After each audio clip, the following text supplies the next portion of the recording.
ಧರ್ಮಸ್ಥಳದಲ್ಲಿ ಸದ್ಯ ಶೋಧ ಕಾರ್ಯವನ್ನ ನಡೆಸಿರುವಂತಹ ಕಾರ್ಯ ಮುಕ್ತಾಯವಾಗಿದೆ. ಇನ್ನೇನು ಕೆಲವೇ ಹೊತ್ತುಗಳಲ್ಲಿ ಅನಾಮಿಕ ವ್ಯಕ್ತಿಯನ್ನ ಕೋರ್ಟ್ಗೆ ಹಾಜರುಪಡಿಸುವ ಸಾಧ್ಯತೆ ಕುರಿತಾಗಿ ಮಾಹಿತಿ ಲಭ್ಯವಾಗ್ತಾ ಇದೆ. ನೀವೊಂದಷ್ಟು ದೃಶ್ಯಗಳನ್ನ ನೀವು ನೋಡ್ತಾ ಇದ್ರಿ. ಆ ವ್ಯಕ್ತಿ ತೋರಿಸಿರುವಂತಹ ಜಾಗಗಳನ್ನ ನಂಬರ್ ಸಮೇತವಾಗಿ ಮಾರ್ಕ್ ಮಾಡಲಾಗಿದೆ. ಸುಮಾರು 10 ರಿಂದ 15 ಈಗ ಬರ್ತಾ ಇರೋ ಮಾಹಿತಿ ಪ್ರಕಾರ 15 ರಿಂದ 20 ಸ್ಥಳಗಳನ್ನ ಆತ ತೋರಿಸಿದ್ದಾನೆ ಅನ್ನುವಂತಹ ವಿಚಾರ. ನಂಬರ್ 8 ಅನ್ನ ನೀವು ನೋಡ್ತಾ ಇದ್ರಿ ಪಬ್ಲಿಕ್ ಟಿವಿಯಲ್ಲಿ ಎಕ್ಸ್ಕ್ಲೂಸಿವ್ ಆಗಿ.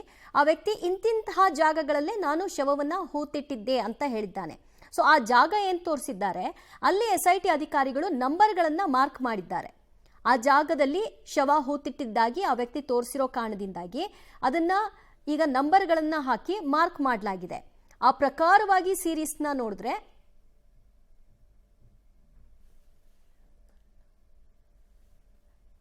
ಸೊ ಆ ಪ್ರಕಾರವಾಗಿ ನೋಡೋದಾದ್ರೆ ಸುಮಾರು 15 ರಿಂದ 20 ನಂಬರ್ಗಳನ್ನ ಈ ರೀತಿ ಮಾರ್ಕ್ ಮಾಡಿದ್ದಾರೆ. ಈಗ ನಾವು ನಿಮಗೆ 8 ನಂಬರ್ ತೋರಿಸ್ತಾ ಇದ್ದೀವಿ. ಇಲ್ಲಿ 8ನೇ ಶವ ಹೂಳಲಾಗಿದೆ. ಅಂದ್ರೆ ಅವ್ರ ಆರ್ಡರ್ ಅಲ್ಲಿ ಏನ್ ತೋರಿಸ್ಕೊಂಡು ಹೋಗಿದ್ದಾರೆ ಆ ಪ್ರಕಾರವಾಗಿ 1 2 3 ಅಂತ ಹಾಕಿರೋದಲ್ಲಿ ಸೊ ಅದರಂತೆ ಈಗ 8ನೇ ನಂಬರ್ನ ಕೂಡ ನೀವು ನೋಡ್ತಾ ಇದ್ರಿ. ಇಲ್ಲೊಂದು ಶವವನ್ನ ಹೂತಿಟ್ಟಿದ್ದೀನಿ ಅಂತ ಆ ವ್ಯಕ್ತಿ ಹೇಳ್ಕೊಂಡಿರೋದು. ಸೊ ಅದರ ನಂಬರ್ಗಳನ್ನ ಮಾರ್ಕ್ ಮಾಡಿದೆ SIT ತನಿಖಾ ತಂಡ.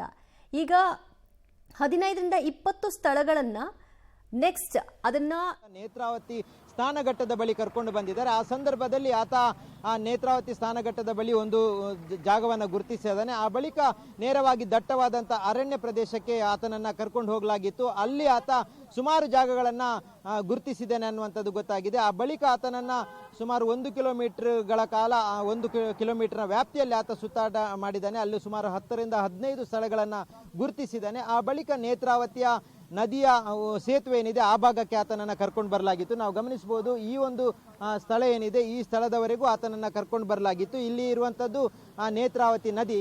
ನೇತ್ರಾವತಿ ನದಿಯ ಸಮೀಪದಲ್ಲಿ ನೀವು ಗಮನಿಸಬಹುದು